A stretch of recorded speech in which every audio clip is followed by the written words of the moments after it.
Aleluia. Vamos a João, capítulo 15. Bom, João, capítulo 15. Quem já abriu, diga, eu abri. Glória a Deus. Nós começamos a falar no domingo passado de manhã sobre a difícil, rara e necessária bênção da permanência. A difícil, hoje rara, porém necessária bênção da permanência. Nós começamos a falar dessa bênção que é rara mesmo no mundo evangélico. Nós vivemos um mundo de muita volatilidade, um mundo de muita não permanência. Pessoas que começam, mas não terminam nada do que começam. Alguns anos atrás, eu ministrei uma série de sermões denominada a Geração Desistente, à luz da experiência do jovem rico, que se aproximou de Jesus. Mestre, o que devo fazer para herdar a vida eterna? Jesus disse que ele tinha que fazer, ele não conseguiu ouvir o que Jesus dizia, desistiu do reino e retroagiu. Essa é uma geração desistente, que começa um monte de projeto e não acaba nenhuma delas. Uma geração que tem dificuldade de fincar raízes e permanecer. É só você olhar para o lado. Todo início de ano, se você tiver tempo para isso, e todos nós temos, todos nós temos 24 horas no dia. Quem diz que não tem tempo, não é porque não tem tempo, é porque é mau administrador. Né? Não é o tempo que tem menos. Todo mundo tem 24 horas no dia. Eu, você, todos nós. E se a gente administrar direitinho o nosso tempo, a gente tem tempo para tudo. É um pouco mais corrido, mas a gente tem tempo para tudo. Então, se você não consegue fazer nada, não é o que você está fazendo muito, é que você está administrando errado. Peça a Deus para te dar a bênção da administração, aí você, quem sabe, consegue colocar a tua vida em ordem, não é? Só você olhar ao redor e você vai ver quanta gente começou o ano e não terminou o ano em comunhão. Você que trabalha em algum ministério da igreja, veja quanta gente no início do ano abraça o ministério como diz, esse ano vai ser o ano da minha vida. Aí logo no primeiro trimestre do ano vai ficando pelo caminho. Quantos crentes você conhece que um dia já foram cheios do Espírito Santo e sentavam aqui no primeiro banco? Hoje estão vazios do Espírito Santo, estão sentados lá no último banco. Viram visitantes na casa do Pai. Gente que não consegue permanecer. Gente que tem uma paixão por Deus enorme. Tem de fato. Só que não consegue desenvolver essa paixão, essa relação de noivo e noiva, com permanência, com equilíbrio. Ele não consegue se manter. Ele tem a maldição da irregularidade. Um dia ele está no óleo, outro dia ele está no ácido sulfúrico. Um dia ele está no monte, outro dia ele está no vale. Um dia ele está dando tapa na cara do diabo, no outro dia o office boy do inferno está dando tapa na cara dele. Ele não consegue permanecer. Um dia está na água, outro dia está no fogo. Um dia está no fogo, outro dia está na água. Um dia está no fogo, outro dia está no gelo. Ele é aquela roda gigante. Uma hora está lá em cima, uma hora está lá embaixo. Geralmente, para essas pessoas, quando a roda gigante para, ela não para lá em cima. Ela para lá embaixo. E o que sobra é, o que aconteceu com a minha vida, pastor? Tá, oh Deus, onde é que... oh vida, oh azar. E essa pessoa que não permanece, porque não permanece, se torna um mentiroso de si mesmo. Porque ele começa a buscar culpados para isso. Foi por causa do pastor Neil, que a palavra dele é muito dura. E eu sei que quando ele pregou para mim, porque ele olhou para mim quando ele estava pregando. Ele estava olhando para mim. Como é que a gente ouviu? Só que eu olho para todo mundo, eu vou pregando, eu vou passando pelos olhos de todo mundo. Mas ele acha que eu só olho para ele. Eu sou magoado com o pastor Neil e é por isso que eu estou fora da igreja. Não, estou magoado com a irmã Noemi, que é a recepcionista da igreja. Quando eu fui entrando no culto, ela falou, não pode entrar agora não, porque está na adoração já, só depois da adoração. Eu magoei e fui embora. Eu afastei da igreja porque eu estou passando por uns problemas. Eu afastei da igreja porque esse ano... eu afastei da igreja porque eu afastei da igreja. E ele se torna o mentiroso de si mesmo. Ele mente para si. E dificilmente diz que ele é o problema. Eu fui fraco. Eu fui frouxo. Eu não consegui lutar contra a minha carne. Eu não consegui lutar contra o menino que há dentro de mim, que quer tapinha nas costas o tempo inteiro. Eu não consegui lutar contra esse menino que há dentro de mim, que quer reconhecimento o tempo inteiro, que quer que alguém ligue para mim o tempo inteiro, que quer que me visite todo dia. Esse pessoal que há dentro de mim, que quer ser reconhecido o tempo inteiro. Eu não tive hombridade, pastor. Eu não fui macho o suficiente para permanecer. Eu não consegui lutar contra a minha carne. Fui vencido pelo meu tesão. Eu não consegui lutar contra a minha fraqueza. Eu não consegui lutar contra a minha falta de vontade de ler a Bíblia, de ler a palavra. Eu não consegui lutar contra a tentação de ser um crente domingueiro. Eu não consegui lutar contra a minha língua. Eu sou um fofoqueiro, pastor. Eu sou uma fofoqueira. Eu não consigo deixar de comentar sobre a vida dos outros. Eu não consigo deixar de me meter na vida dos outros. Eu sou isso, pastor. Deus, é isso que eu sou. Falta isso na vida do que não permanece. E aí, domingo passado, eu comecei a ministrar sobre a rara, difícil e necessária bênção da permanência. E eu li João capítulo 15. Me permita ler de novo esse capítulo, porque esse capítulo é extremamente importante. Eu quero começar a ler com você a partir do versículo 3. Olha lá. Vós já estáis limpos pela palavra que vos tenho dado.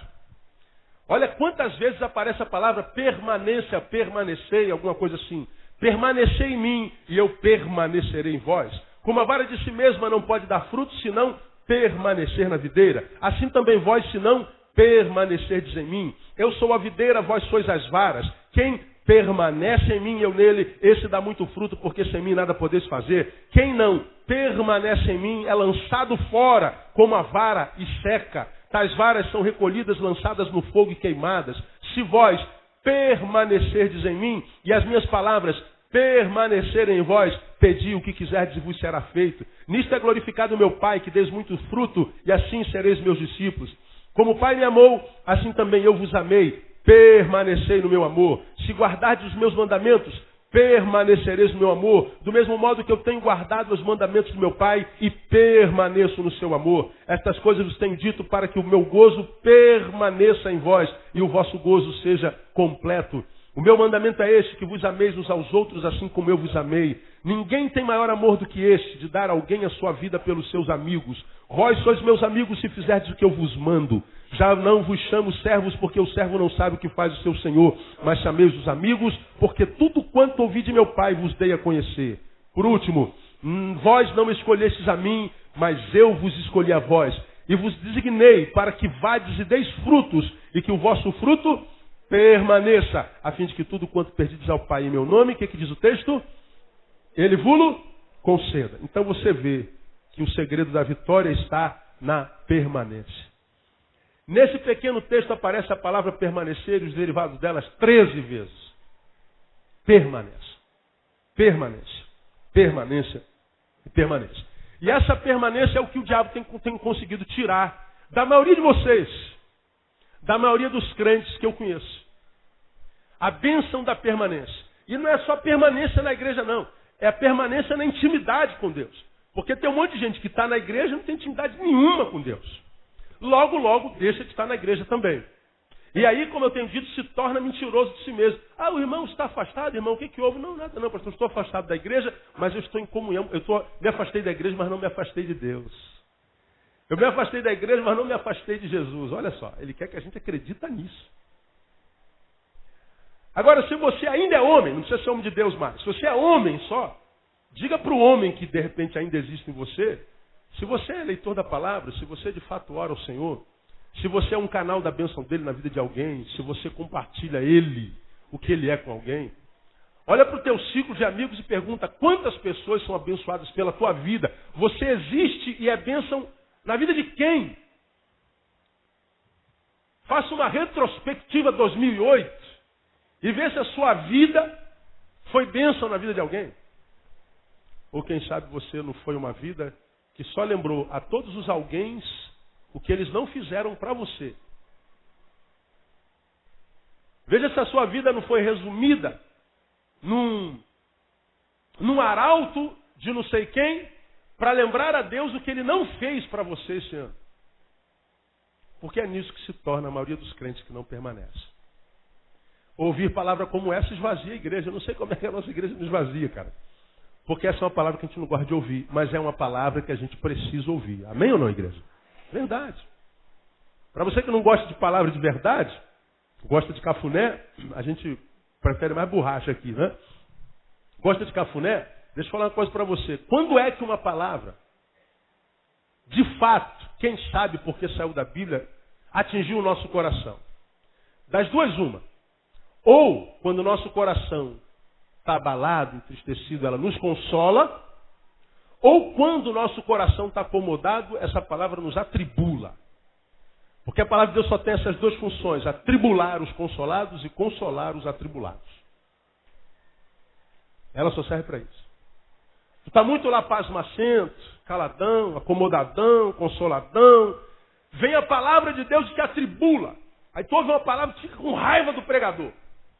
Tu ouve uma palavra, aquela palavra dá vontade de levantar daí e sair batido, como acontece com um monte de gente quando a gente prega. Se levanta e vai embora com cara feia. Está sentado no meio do banco, não pede nem licença. Deixa eu sair. Fica com raiva.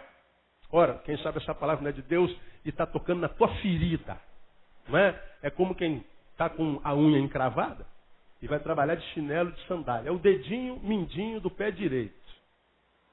Você sai para trabalhar. Onde é que o mundo inteiro cisma de pisar? Num dedinho com calo. Você tem 10 dedos. Todos os 9 outros estão bons. Mas quando você está com um dedinho ruim, onde é que pisam? No dedinho ruim. Tem jeito. Então, se a palavra te incomoda, quem sabe ela está vindo de Deus mesmo para te atribular. Agora, se você está abatido e a palavra te consola, se o abatimento é produto realmente de dor e de adversidade que você não plantou, você não cavou buraco para plantar nada disso que você está colhendo, se você é vítima das circunstâncias, da vida, do diabo, e realmente você não tem nada a ver com o que você está vivendo, então a palavra vem e te consola. Talvez essa palavra seja de Deus. Agora, se a dor que você está vivendo, se a frustração que você está vivendo, se o vazio cósmico que há dentro de você e que está consumindo a tua alegria de viver, é produto que você plantou, irmão, não tem jeito. Quem tem que tapar esse buraco é você. Foram tuas posturas que te lançaram aí, são tuas novas posturas quem tem que te tirar daí. Oração não resolve tanto. Por isso há tanta gente que ora, logo para de orar, porque Deus não responde a oração. Ora, logo para de orar e fica frustrado com Deus porque orou e Deus não agiu. Deus está, como eu digo, icebergizado, um iceberg dentro de nós, não se move e não se comove pela nossa dor. E a gente então para de orar. Porque Deus está dizendo, não filho, quem cavou esse buraco foi você, quem tem que tapar esse buraco é você. Ou você toma uma postura, ou você continua sendo esse mentiroso que você é para você. Mentindo que está bem, mentindo que está feliz, sendo um do lado de fora do portão e sendo o outro do lado de dentro do portão. Sendo um para tua mulher, para os teus filhos, mas sendo o outro para si mesmo. Porque você sabe o que você é quando você bota a cabeça no travesseirinho e se encontra consigo mesmo no final da noite. Então nós falamos sobre a difícil, rara e necessária bênção da permanência. Quem quer permanecer tem que tomar alguns cuidados na vida. E o primeiro cuidado nós falamos no domingo passado. Não descuide da tua vida devocional. Falamos sobre Marta e Maria. Uma preocupada com os afazeres. Outra largou os afazeres para lá e foi se lançar aos pés de Jesus. Uma disse, Senhor, manda ela vir me ajudar, tem muita louça para lavar. Não, mãe, ela escolheu a melhor parte. A louça você lava depois. As atividades materiais você pode desenvolver depois, mas você não me terá em intimidade a vida toda. Essa palavra foi muito séria, porque a gente é remetido a Isaías que diz assim, buscai ao Senhor, quem sabe esse versículo? Enquanto o quê? Se pode achar, invocai o quê? Enquanto está perto, esse versículo fala de um tempo cronológico, para a intimidade com Deus na vida de todo mundo. Buscar ao Senhor enquanto se pode achar. Há um momento que a gente não consegue achar mais. Nós cavamos um buraco na nossa vida dentro do qual caímos, que de dentro dele nós não encontramos mais força para encontrar o Senhor. Invocar enquanto está perto. Há momentos que nós nos afastamos tanto de Deus que parece que não mais conseguiremos nos aproximar dele. Jesus, na casa de Marta e Maria, disse com outras palavras isso, vocês não vão me ter dentro da casa de vocês a vida inteira. Então, enquanto vocês têm a oportunidade, ao invés de estar cuidando da casa, dos seus afazeres, cuida da minha casa. Ao invés de estar cuidando da sua vida, prostre-se aos meus pés. Não descuide da sua vida devocional. E eu falei que vida devocional não é frequência a culto, não. Porque ninguém consegue ter uma vida saudável alimentando uma vez por semana, 2 vezes por semana. A gente almoça e janta todo dia. A gente toma café e lancha todo dia. A gente come no mínimo 3 vezes por dia, todo dia. Seja em grande ou pouca quantidade, mas a gente come. Ninguém consegue ter uma vida espiritual saudável se alimentando com a palavra que o pastor prega domingo de manhã, de noite, quarta-feira à noite. Engana-se a si mesmo quem pensa assim. E ele diz que a bênção que ele libera para a igreja, ele pode liberar na comunhão. Mas a bênção que ele libera para o indivíduo, ele diz, você tem que buscar no quarto. Entra teu quarto em secreto, que em secreto teu pai o quê? Te abençoará. Então aquela bênção que você precisa e não pode contar aqui no público, que você necessita e não pode nem fazer oração alta, é tua, é individual, é subjetiva, essa você tem que entrar no quarto. É vida devocional. Se não tem vida devocional, você não vai ter a bênção da permanência. Vai ficar aí 1, 2, 3 anos, 4, 5, mas logo, logo o desânimo te aguarda. E o desânimo diz para a maioria de nós, eu não tenho pressa, Neil. Eu te aguardo. Eu não envelheço, eu sou a mesma, eu não sou Deus, mas eu permaneço para sempre. O espírito de desânimo é assim. Vai nos alcançar mais cedo ou mais tarde. Um segundo dado para quem quer permanecer, a propósito, não sei se eu vou pregar para vento hoje. Alguém aqui deseja essa bênção da permanência na vida aí? Diga assim, Deus, eu quero permanecer. Diga assim, diabo, eu vou permanecer. Diga, irmão, que está do seu lado, que Deus te abençoe com essa bênção, irmão. Para mim, a mais necessária bênção do tempo que se chama hoje. Não descuida toda a vida devocional. Segundo, cuidado com as suas amizades. Fiz uma série de sermões sobre amizades no ano passado aqui. Na minha concepção, e eu vou repetir tudo isso. Você já aprendeu que a gente aprende enquanto ser humano pela repetição. Né? A gente aprende pela repetição. Cuidado com as suas amizades. Na minha concepção, a maior arma do diabo, no tempo de hoje, para desconfigurar o projeto de Deus na vida de um discípulo, se chama amizades. A maior arma do diabo se chama amigo. Amigo. Ah não, pastor, eu acho que é a enfermidade. Ora, para a enfermidade, a Bíblia diz que o nome dele é Jeová Rafá. O que é Jeová Rafá? O Senhor que te sara. Não, Senhor, para mim a maior arma do diabo são as adversidades, são as lutas que ele coloca na nossa vida. Ora, para as lutas da vida, a Bíblia diz que o nome dele é Jeová Tsebaú. É o Deus de batalha. Não, pastor, para mim a maior adversidade é quando ele rouba a nossa paz, quando ele implanta na nossa vida aquela sensação de agonia, de tristeza. Não, para quando a gente está sem paz, a Bíblia diz que o nome dele é Jeová Shalom. Deus de paz. Não, para mim não, pastor. Para mim, a maior arma do diabo é quando ele nos faz sentir o peso da solidão. Quando nós nos sentimos sós. Quando a gente não percebe mais a presença de Deus. Olha, quando a gente está sozinho, a Bíblia diz que o nome dele é Jeová Chamar. O Senhor que está presente. Agora, quando a arma do diabo são amigos, o que a Bíblia diz sobre isso? Tem algum nome de Deus que fala sobre isso? Não tem. Porque amigo é o irmão que a gente escolheu. Eu tenho 4 irmãos. Não escolhi nenhum deles. Felizmente eu nasci na família Barreto, ou lamentavelmente eu nasci na família Barreto. E tenho Ney, Nelly, Nélio e Nery. Sobre mim, eu sou o caçulinha Neil, tudo com N-E. Ne. Ney, Nelly, Nery, Nelly e Neil. Né? Neil, não sei onde minha mãe arrumou esse negócio, mas o meu nome é feio, mas é pequeno. E o seu, que é grande, né, meu? Pois é. Né? Aí, eu não escolhi nascer nessa família. Louvado seja Deus, eu nasci nela, uma família abençoada. Agora, os meus amigos, eu escolhi. Agora, será que as nossas escolhas têm sido boas ou têm sido más? O que a Bíblia fala sobre amizade? Porque, veja, Você é pai aqui e é pai de adolescente. Criou seu filho no Evangelho. Escola Bíblica Dominical. Ele cantou no corinho infantil. Ele cantou na adolescência, tocou na banda. Ele foi criado ali na Escola Bíblica Dominical. Mas aí, ela entrou lá para o 2º grau, para o ensino médio, entrou para a faculdade, conheceu os amigos da faculdade, para quem Deus não existe.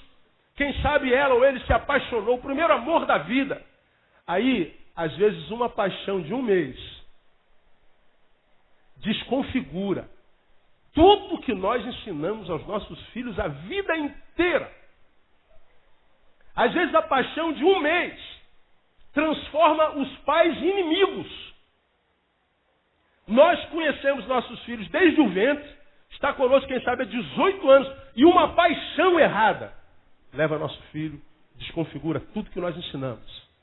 E a gente vê essa geração drogada, maconhada, embriagada, adulterada.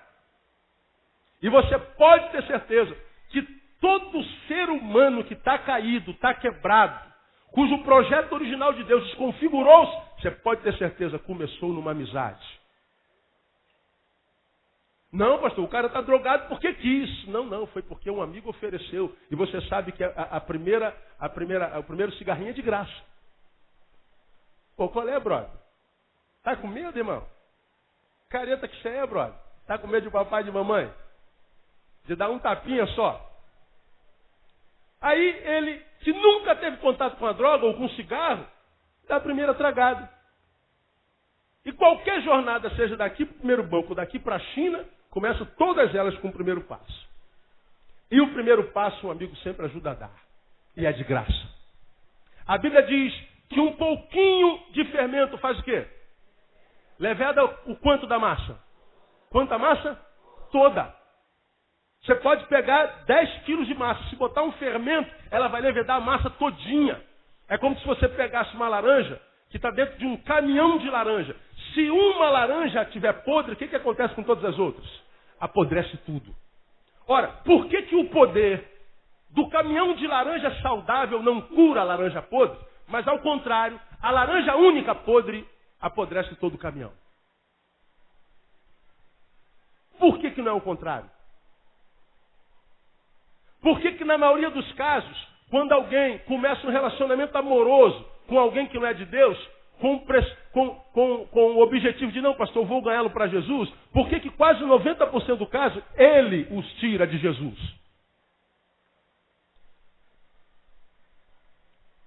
Por causa do fermento e por causa da qualidade da massa. Não é só porque aquele com quem a gente se relaciona é fermento, mas é porque nós não estamos de posse da bênção da permanência, somos, portanto, uma massa que de fácil de se apodrecer.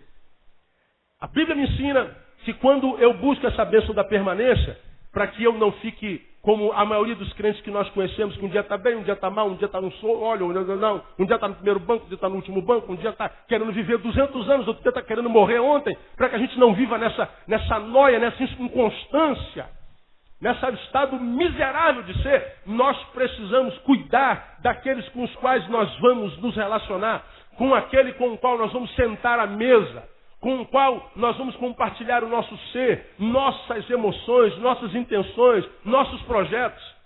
Eu preciso ter cuidado com aquele com quem eu estou desenvolvendo uma relação vital, uma relação de vida. Porque o nosso coração, diz a palavra, ele é mais que tudo enganoso e perverso.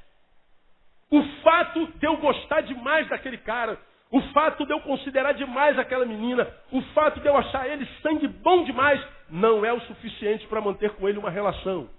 Eu conheço 1 milhão de gente boa beça, com as quais eu não desenvolveria uma relação de amizade jamais. Porque eu sei que são pessoas que não aceitam a minha fé, pessoas que não podem contribuir no caminho que eu desenvolvo, que é em direção a Deus. Podem ser seres humanos maravilhosos, que eu respeito, com os quais eu desenvolvo alguma relação, mas nunca de intimidade. Para os quais eu estou todo aí, conta comigo para o que der e vier, a hora que quiser, dentro da minha possibilidade. Mas não peça para que o Neil seja com você.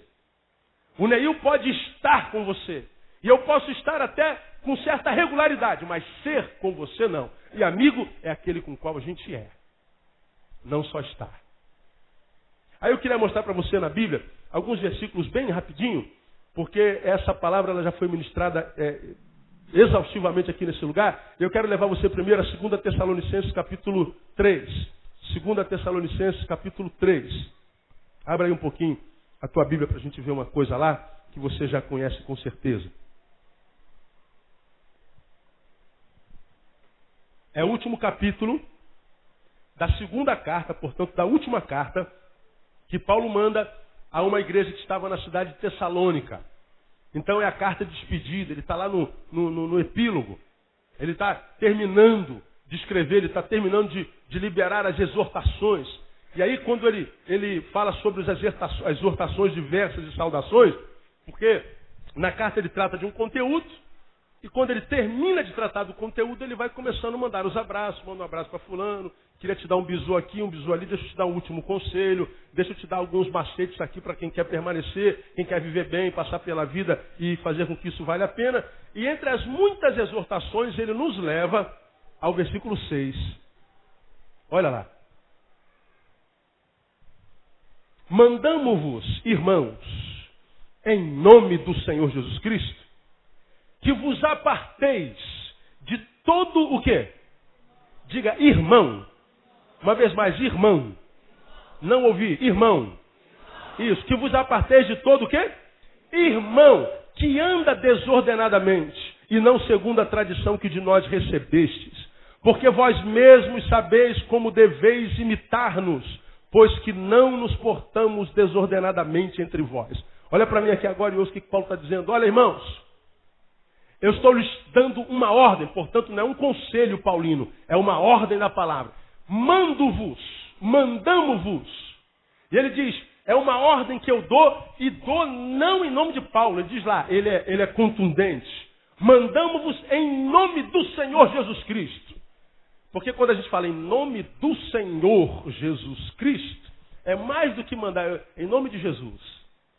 Em nome de Jesus é abreviatura. Ele falou, não vou nem abreviar, para vocês entenderem o peso da coisa. Mandamo-vos em nome do Senhor Jesus Cristo. Olha, ele enche a boca. E o que ele está mandando contundentemente em nome do Senhor Jesus Cristo? Que vos aparteis de todo irmão que não manda segundo a tradição que de nós recebestes. Ele está mandando a gente se apartar do irmão. Agora, de qualquer irmão, não. Porque nós vamos no Salmo 133 dizer, ó, quão bom e quão maravilhoso, quão suave é que os irmãos vivam o quê? Em comunhão. Mas de que irmãos o Salmo está falando? É o que vive segundo os valores do Evangelho. Agora, você está aqui nessa igreja, ou você de qualquer outra igreja, na sua igreja. Se você parar e olhar, você que é jovem, olha na juventude da sua igreja. Quantos jovens safados não tem lá? Carnais. Gente que joga a Bíblia no chão e pisa em cima, mas não com o pé biológico, mas com a conduta. Gente que está na igreja brincando. Olha aqui, sabe o que é isso aqui? Militar sabe, não sabe? Esse símbolo aqui no militarismo significa, sabe o quê? Cagando e andando. Olha o que o pastor falou no púlpito. Jesus da glória. Lá no militarismo a gente diz assim, rapaz, olha, o capitão deu uma ordem, o comandante deu uma ordem. Estou cagando e andando para ele. Estou nem aí. Se dane. Dane-se. Lembra do Espírito? Dane-se que eu preguei no domingo passado? Estou nem aí. Tem pessoas na igreja, membros da igreja, batizados. Vão para o Natal feliz com Jesus, veste a camisa. Mas quando o assunto é viver o Evangelho e obedecer a palavra, estão nem aí. Muitos estão na igreja para pegar as mulheres da igreja. Para pegar os homens da igreja. Na igreja tem um monte de Maria maçaneta. Todo mundo já pegou. Na igreja temos homossexualismo. Em nome de Jesus. Na igreja nós temos fofoca. Na igreja nós temos pessoas que dizem assim, pô, tu vai para a igreja de novo, cara? Tá todo mundo lá pro barzinho encher a cara, pô. Não teve na igreja ontem, hoje não. E você se relaciona com essa gente. Você tem gente na sua igreja que diz que o sexo de casamento não tem problema. Que orar é palhaçada, seja a hora do domingo. Tem pessoas que não valorizam o que Jesus diz. São pessoas em cujos corações Jesus não tem uma manjedoura. São pessoas cuja relação com aquilo que Deus é ou faz é domingueira. Porque quando acaba o domingo, tudo que ele tem de Deus acaba também. Tudo que ele tem de Deus é no ajuntamento. Tudo que ele percebe, sente de Deus, é no ajuntamento. Porque de segunda a sábado ele não tem compromisso com Deus. E o pior, vocês sabem disso. E vocês se relacionam com esse tipo de gente. E nós achamos que o nosso papel é ficar procurando esses pecadores. O pessoal que não tem compromisso com Deus e tem sempre uma desculpa para não ter esse compromisso. São mentirosos de si mesmos. E você sabe que ele mente. Você sabe que ele distorce a palavra. Você sabe que para viver o prazer carnal dele, do qual ou no qual ele está viciado, ele tem que distorcer a palavra. Ele tem que mentir para si mesmo. E o pai da mentira, você sabe quem é. E nós, muitas vezes, queremos mudar essa pessoa. Nós, muitas vezes, não queremos mudar, mas julgamos essa pessoa. E fulano, Beltrano, nosso papel não é julgar. A Bíblia diz, não julgueis para que não sejais julgados. Você não deve se meter na vida de ninguém. Você não deve julgar ninguém se ele está andando errado, se ele não está andando certo. Você não deve compartilhar o podre de fulano com ciclano, com Beltrano. Teu papel não é esse. O papel teu, à luz dessa palavra, é o quê? Se afastar dele. Você pode dizer para ele, olha, João, eu gosto muito de você, mas não concordo com o que você faz. Olha, Maria, eu sou apaixonada por você, mas a forma como você lida com a palavra e com as coisas de Deus não condiz com alguém que de Deus seja. Eu não posso sentar com você. A Bíblia diz que nós precisamos nos afastar. E aí nós trazemos à memória Salmo capítulo 1, a respeito do qual já preguei aqui, que diz lá no iníciozinho do Salmo, bem-aventurado o varão. Lembra do texto? Que não anda o quê? Conselho dos ímpios. Que não se detém no caminho dos pecadores. Que não se assenta na roda dos escarnecedores. Lembra que eu preguei sobre isso aqui? Olha a dinâmica da evolução relacional. Isso aqui é um relacionamento. Bem-aventurado é o varão que não anda. Andar é caminhar. Vamos bater um papo. Vamos trocar uma ideia. Não anda no caminho dos ímpios. Aí, veja, ele está andando, é um papo como quem conversa com alguém que conhece, mas não tem intimidade. De repente o papo se aprofunda, a gente se detém. Parou de caminhar. Deu uma atenção maior. Deteve-se no caminho dos pecadores. Daqui a pouco, a influência está completa, e o que ele faz? Ele senta. E ele diz, estou em casa, estou acomodado. Me transformei nele. Salmo capítulo 1 fala da evolução relacional com pecadores. Nós não estamos falando, vou falar já sobre isso, de que a gente deve se afastar e viver como a maioria dos crentes vive, alienado do mundo. A gente não pode viver no mundo. Santo é separado do mundo, não separado dos valores do mundo, dos princípios do mundo, não das pessoas do mundo. O sal só tem valor se ele se misturar com a carne. Não adianta ser sal aqui dentro da igreja, aqui dentro até o diabo é crente. Bota um terno na gravata dele, dá o microfone na mão dele e prega melhor do que qualquer pastor. Diz que ele pode se transformar até em anjo de luz. Ainda mais no pastor Neil, tá louco. Né? Então é fácil para ele. Nossa vida tem que ser desenvolvida lá, mas influenciando e não sendo influenciado. Caminhando e tentando influenciar e não sendo influenciado. Agora, do mundo de fora, do homem de fora, diz que a gente não deve se afastar. Mas do irmão, a gente deve. Por quê que a Bíblia diz, vou amplificar isso aqui um pouquinho mais, a gente deve se apartar do irmão e não do ímpio. Não, do ímpio não, pastor. Tá, antes da gente continuar, volta a tua Bíblia um pouquinho, vamos a 1 Coríntios capítulo 5. Deixa eu mostrar para você, para a gente caminhar para o final de hoje. 1 Coríntios capítulo 5. Olha que coisa interessante.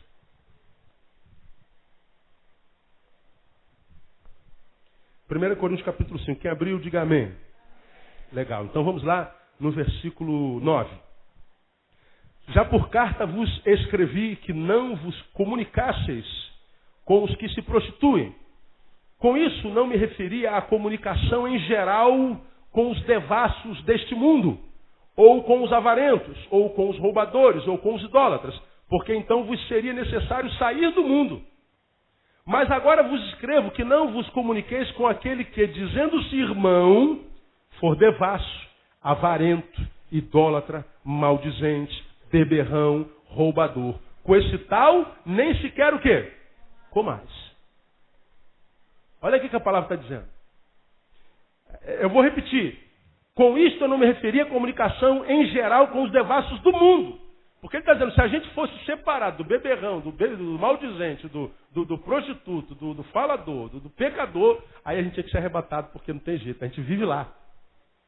Então ele está dizendo, não é desses que eu digo que você tem que se afastar. Agora, aquele que foi irmão, dizendo-se irmão e viver como se irmão não fosse. Aquele cuja vida fala mais alto do que o discurso. Aquele cuja vida durante a semana fala mais alto do que a vida dominical. Desse Paulo está dizendo, nem coma com ele, ou seja, não se assente na sua roda. Quando você se assenta na roda dos seus amigos, qual é o papo que rola? Faça um check-up nas suas amizades, faça uma relação, coloca no papel e tenta fazer uma análise de valoração pela conduta e pela linguagem de cada um dos seus amigos, e você vai ver, porque a boca fala do que o coração está o quê? Cheio. E aí, quem sabe, você vai entender por que você está como está e está aonde está. Por causa das suas amizades. Tenho dito aos irmãos e repito por onde eu passo. Por onde eu passo. E aconteceu de novo essa semana, estava no congresso lá dos Atletas de Cristo, pregou de manhã Augusto Cury, à noite o Ed, no outro dia de manhã eu. E eu preguei sobre relacionamento, sobre a influência nas amizades. Quando acabei de pregar, um jovem perguntou, pastor, como é que o senhor chegou a esse conhecimento? Como é que o senhor se transformou no que o senhor se transformou? Como é que o senhor chegou onde chegou? Todo dia eu encontro essa pergunta. Primeiro eu sempre respondo, eu não cheguei a lugar nenhum, estou a caminho. Agora, nesse lugar do caminho onde eu estou hoje, eu sou o que sou por causa, já disse a vocês, das minhas leituras e das minhas amizades. Eu e você somos o resultado das nossas relações. Eu e você, como diz a sociologia, somos produtos do quê? Do meio. Vovó dizia, diga-me com quem andas, que eu te direi quem tu és. Nós somos produto das nossas relações. Aí você não sabe, porque muitas vezes acontece de pessoas se procurarem, pastor, eu estou sendo tomado pelo desânimo, pastor, eu estou me sentindo fraco, pastor, eu não estou conseguindo permanecer, pastor, eu não sei o que está acontecendo comigo. É porque você está se relacionando errado. Você está se relacionando com gente que quando fala da sua igreja só fala mal.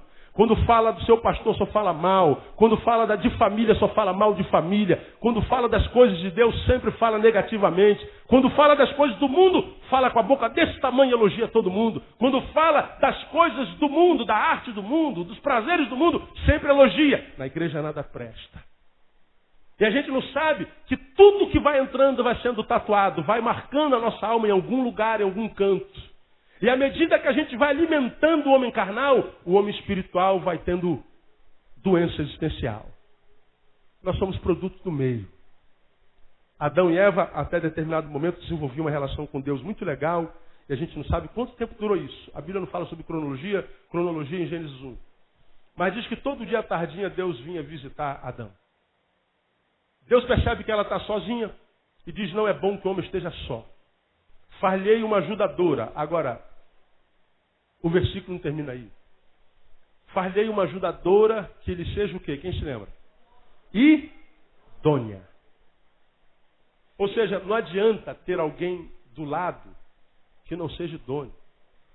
Eu vou fazer alguém para ajudar Adão, mas não pode ser qualquer uma. Primeiro ele diz ajudadora idônea. Se Adão precisa de uma ajudadora, é porque ele não pode sozinho. Ele precisa de ajuda. Ninguém pode viver como ilha.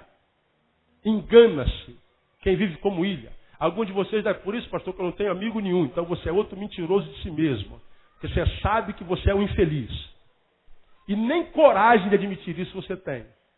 Né? Tua esposa não sabe que você é infeliz consigo mesmo. Tua mulher não sabe. né? Teu marido não sabe, mas você sabe que você se odeia. Porque quando você encontrar, escuta a minha igreja, meu ovelha, quando você encontrar alguém que diz assim, ó, para mim ninguém presta, por isso que eu não me relaciono com ninguém, ninguém vale nada, todo mundo é igual. Esse alguém está falando de si mesmo. Essa é a imagem que ele tem de si mesmo. E ele se projeta no próximo. Ele se projeta no próximo. Só que isso é inconsciente. A Bíblia diz que não é bom que o homem esteja só. Mas a gente não mata a solidão colocando qualquer um do lado. O que mata a solidão é a intimidade. É ter alguém que do meu lado contribua para que alguém que eu sou dentro de mim se torne um ser humano melhor. Porque se o que está diante de mim não me ajuda a ser eu mesmo de forma excelente, esse alguém que está do lado não simboliza nada. Se alguém de quem eu estou do lado não é alguém com quem eu possa contribuir para que ele seja o que ele é da melhor maneira possível, portanto não tem ouvido, não absorve o conhecimento de Deus, esse alguém não serve para nada. É ele com Deus. Porque esse texto me ensina, se eu quero a bênção da permanência, eu preciso investir nas minhas amizades. Você pode fazer um check-up na sua vida, meu irmão. Você que está aqui não tem a bênção da permanência. Ninguém consegue passar pela vida como se vivesse no limbo. Lá no purgatório. Que biblicamente não existe. Purgatório é aquele estado intermediário. Fulano morreu, se ele não tinha caminho para ir para o céu, ele vai lá para o purgatório, dá uma purgada, não é pulga, é purgada, né? Ele dá uma purgada para ele entrar no céu. Ele está muito sujo, não pode entrar no céu direto, ele vai para o purgatório. Aí ele dá uma purgada, depois ele vai para o céu. Então, o purgatório não é nem inferno nem céu, ele é estado intermediário. Na vida, ninguém passa por estado intermediário. Eu não tenho como passar pela vida sem influenciar, sem ser influenciado. Seja consciente ou inconscientemente, eu estou influenciando, não estou sendo influenciado. Com relação à influência que eu sou sobre as pessoas, eu preciso ter consciência, mas não é o mais importante. O mais importante é que tipo de influência as pessoas estão tendo sobre mim. Agora eu quero que você pegue, já que estamos no final do ano, olha que tipo de gente você era no início do ano. E vê que tipo de gente você é hoje no final do ano. E veja se você melhorou, se você piorou. Ou veja se você está estagnado. Tenta lembrar como é que você rompeu o ano passado. Com que espírito? Pastor, 2008 vai ser uma bênção. 2008 vai ser o ano da restituição. 2008 vai ser o ano em que eu vou restaurar o altar da comunhão com o Pai. 2008 vai ser... Todo final de ano é isso. Eu já tenho escrito lá os meus desafios para 2009, desafio pessoal. Todo ano eu faço isso. Todo ano. E eu tenho, dentre os 3 desafios pessoais que eu tenho 2 que eu estou protelando há anos, e eu me envergonho disso. Me falta coragem, você acredita nisso? Coisa minha. Eu falei, não, esse ano vai. Esse ano acontece, 2009 vai acontecer na vida do Neil, não é do pastor não, do Neil. Vai acontecer. E a gente faz isso tudo. Agora, vai acontecer mesmo? Basta dizer, vai acontecer. Basta pronunciar palavras de positivamente, vai acontecer, vai acontecer. Mentaliza, né? O segredo, né? O segredo. Mentaliza que vai acontecer. Tu vai ficar mentalizando até Jesus voltar, e Jesus volta, tu fica. Porque não é com mentalização não, irmão, é com trabalho. A Bíblia diz lá, esforça-te. E eu o quê? Te ajudarei. Deus não é Deus de preguiçoso. Deus não é Deus de meninos que já passaram da fase cronológica. Deus é Deus de gente que tem coragem. Porque ele diz, não vos dê espírito de covardia, mas de poder, de ousadia. Então ele está dizendo, ou você faz valer esse espírito, ou você fica no caminho. Chorando porque todo mundo foi embora, menos você. Ó vida, ó dia, ó azar. E não sabe, irmão, que as pessoas têm pena da gente até por um tempinho. Mas lembra, só um tempinho. Logo, logo esquecem de você. Ah, mas não devia ser assim, é verdade. Mas é. Porque todo mundo tem seu problema. E uma das formas de nós permanecermos é, como falamos, 2. Primeiro, vida devocional. 4, Segundo, tomando cuidado com aqueles com os quais a gente se relaciona no caminho. Porque a intimidade, ela tem graus. Eu posso ter uma intimidade com ele, uma intimidade com ela, uma intimidade com ela, e posso me relacionar com todo mundo. Mas o grau de intimidade precisa ser medido. Preciso ter cuidado. Eu preciso ter cuidado com aquele, com aquela com quem eu sou. Eu preciso ter cuidado com quem entra na minha casa, com quem senta na minha mesa.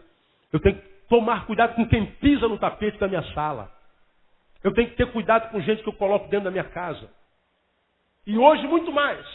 Porque não basta dizer que é crente, irmão.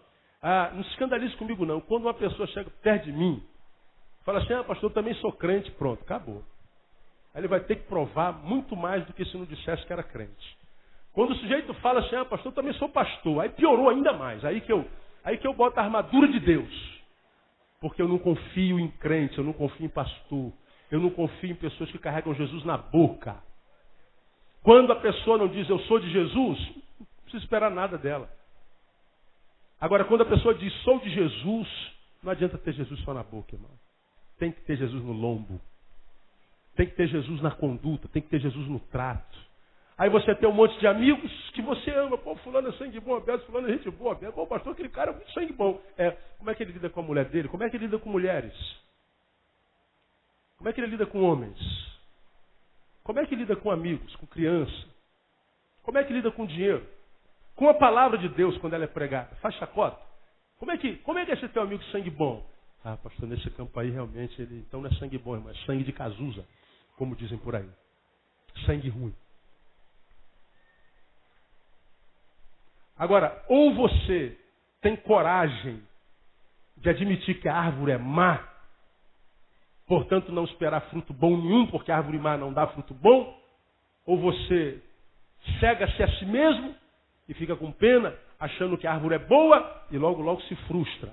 E não sabe que 99,9% das pessoas que estão ficando pelo caminho são pessoas que desconectaram de amizade com gente de Deus. E ato contínuo, quando a gente desconecta das coisas de Deus, nós somos conectados nas coisas do diabo.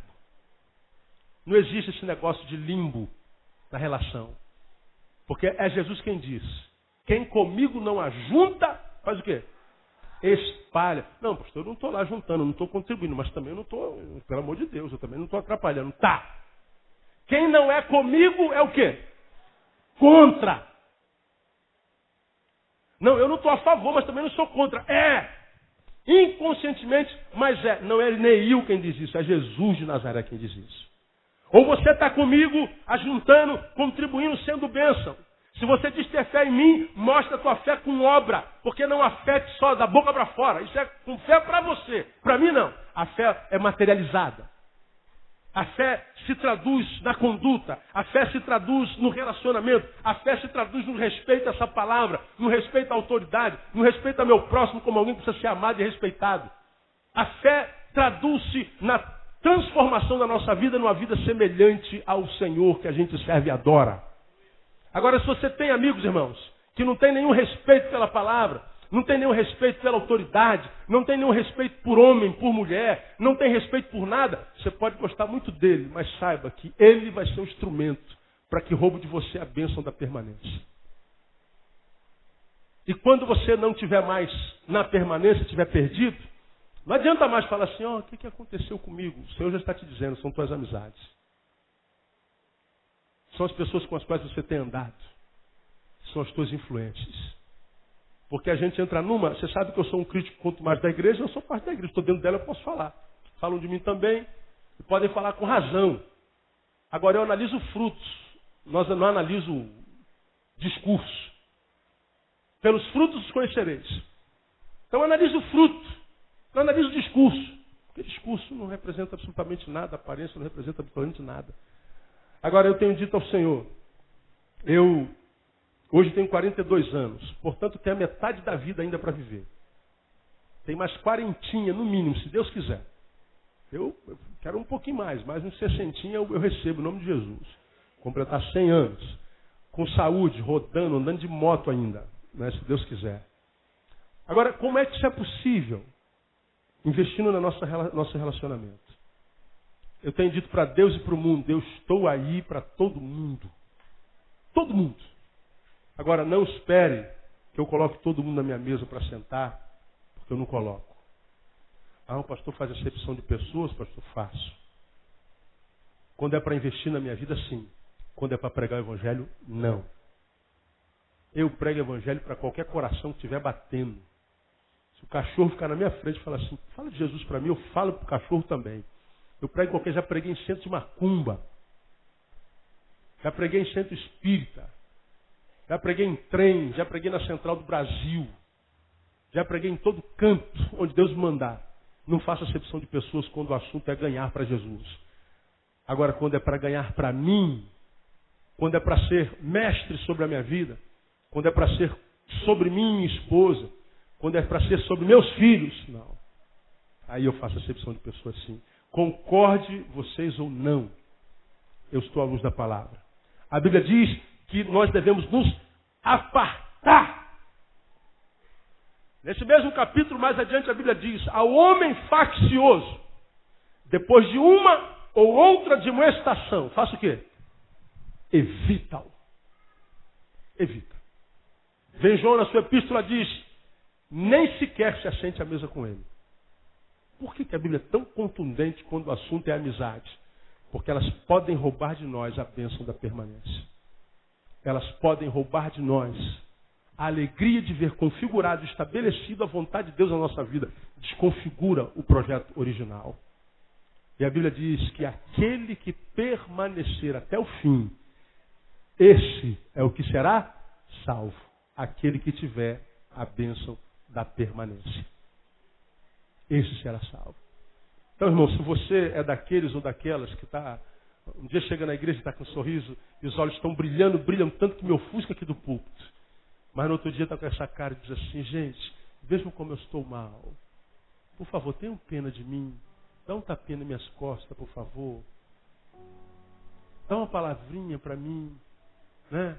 Mexe bem o olho assim para o olho ficar vermelho e chega com aquela cara de abatido, doido para que todo mundo tenha pena de você. Você vai viver assim até Jesus voltar, porque eu já preguei aqui, Deus não tem pena de nós. Deus tem misericórdia.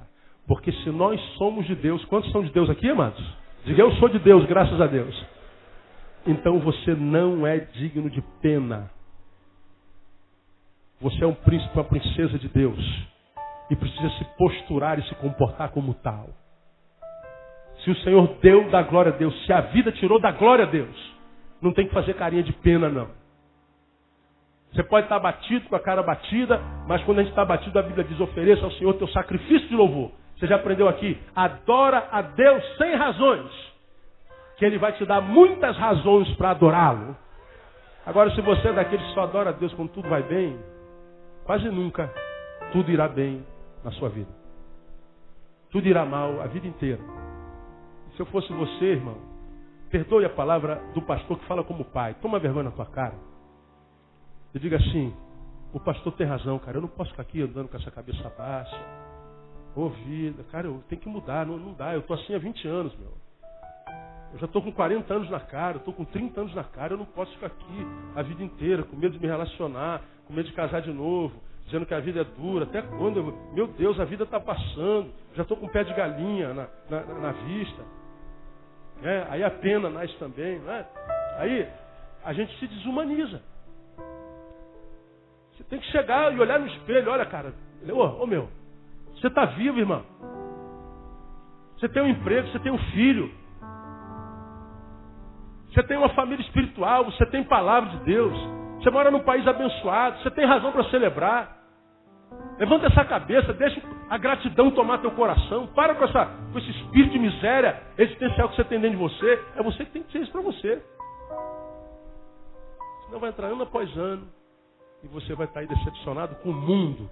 Porque o mundo não tem pena da gente por muito tempo. A vida não é legal para quem não é legal com a vida. Seja legal com a sua vida, cuide das tuas amizades. E você vai ver, se você cuidar das tuas amizades, irmãos, Jesus vai ser o teu melhor amigo. Porque Jesus gosta de boas amizades. Agora, Ele não pode se assentar numa mesa onde tem gente que não contribui na tua vida e mesa na qual você está sentado. Logo mais à noite, eu queria convidar você para estar aqui. Eu vou pregar sobre o Jesus festeiro. Vamos lá para Bodas de Caná da Galileia. O texto diz lá, convidaram Jesus para estar também. Jesus estava na festa. Estamos no mês de festa, né? Eu vou falar para você, convida Jesus para as tuas festas. Porque senão as festas são uma calamidade. Venham ver essa palavra logo mais à noite. Não pega esse sermão de logo mais à noite não, porque ele é tremendo, tremendo. Meu irmão, se Jesus for convidado, a gente vai ter festa o ano inteiro. Mesmo que de quando em vez o vinho acabe e o diabo diz assim, a festa vai acabar. Não, peraí. Temos um convidado ilustre aqui, gente. Você não sabe quem está sentado nessa mesa. Como é que você pode falar que a festa vai acabar porque o vinho acabou? Como é que você vai falar que a festa vai acabar porque a alegria acabou? Como é que você fala que a festa vai acabar porque a luz acabou? Como é que você vai falar que a festa vai acabar porque o casamento acabou? O que você vai falar que a festa vai acabar porque o emprego acabou? Não, você não sabe que Jesus está aqui na festa, irmão. Aí quando Jesus está na festa, é festa a vida inteira. Agora, se Jesus não estiver na mesa, irmão, festa hoje 1 mês de dor. Festa hoje 2 meses de tristeza. Festa hoje 6 meses de decepção. Terminou mais um ano. Oh, ano difícil, Jesus. Até quando, Senhor? Até quando você tomar vergonha na cara? Quem tem ouvidos, ouça o que o Espírito diz à igreja. Eu posso lhe afirmar, é o Espírito quem está falando com você nessa manhã. Cuida das tuas amizades. E pelo amor de Deus, livre-se de alguns em 2009. Conquiste outros em 2008. Porque se você botar na mesa gente de Deus, Deus vai estar sentado na tua mesa o ano inteiro. E aí o Salmo 23 se cumpre. Preparas uma mesa perante mim na presença dos meus inimigos. E ainda que tenha inimigos lá, se você estiver do lado do teu amigo, irmão, o óleo vai descer sobre a tua cabeça. A unção vai descer sobre a sua cabeça. E você vai permanecer na casa do Senhor por longos dias. Isso se chama a bênção da permanência. Quem recebe, aplauda o Senhor, porque essa palavra dele no teu coração. Está em pé.